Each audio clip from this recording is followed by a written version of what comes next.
लग्नाचे दागिने म्हणजे श्रीमंत पेशवाई दागिने, नाशिकचे सुप्रसिद्ध सराफ मयूर अलंकार सराफ। ताज्या बातम्यांसाठी नाशिक न्यूजच्या YouTube चॅनलला सबस्क्राईब करा आणि बेल आयकॉनला प्रेस करा।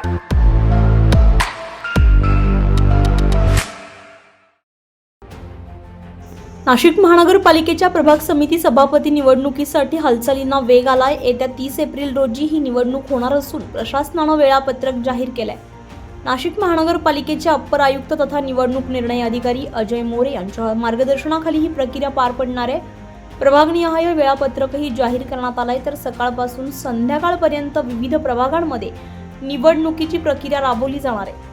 दरम्यान सभापती पदासाठी उमेदवारांचीही नावं निश्चित करण्यात आलेली आहेत। पंचवटी प्रभागातून रोहिणी पिंगळे, नाशिक पूर्वमधून मंगला नन्नावरे, नाशिक पश्चिममधून सुरेश पाटील, नवीन नाशिकमधून बाळकृष्ण शिरसाट, सातपूरमधून समाधान देवरे यांची नावं निश्चित झाली आहेत। तर नाशिक रोड प्रभागात शिवसेना शिंदे गटाकडून रमेश धोंगडे आणि उद्धव बाळासाहेब ठाकरे गटाकडून प्रमिला मैंड यांच्यामध्ये थेट लढत रंगणार आहे। नौके म्हणता येणार नाही, आता 3-4 महिने झाले आणि 4 वर्ष प्रशासकीय कार्यकाळात तेच तिथे जनतेचा आवाज उठवत होते आणि आता त्यांना सभागृहात देखील जनतेचा आवाज उठवण्याची संधी ही जनतेनेच दिली आहे। त्यामुळे आता ह्या पुढच्या कार्यकाळात खरं तर प्रभाग समित्यांवरती जे काही निर्णय घ्यायचे त्या समित्यांचे निर्णय त्या प्रभाग समित्यांना न्याय देण्यासाठी त्या प्रभागांमध्ये होतील अशी आम्हाला सगळ्यांना आशा आहे। आणि नाशिक रोड प्रभाग समितीवरती साहेबांनी सुचवल्याप्रमाणे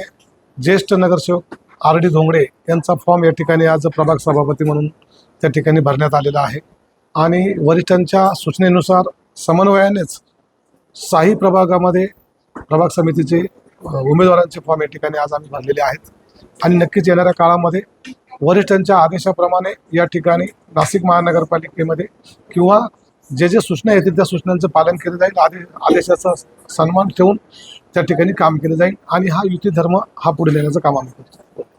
एकीकडे प्रशासनाची तयारी पूर्ण झालेली असताना दुसरीकडे काही प्रभागांतील थेट लढतीमुळे या निवडणुकीकडे आता संपूर्ण शहराचं लक्ष लागलंय। संजय परमार, नाशिक न्यूज, नाशिक। ताज्या बातम्यांसाठी नाशिक न्यूजच्या YouTube चॅनलला सबस्क्राईब करा आणि बेल आयकॉनला प्रेस करा।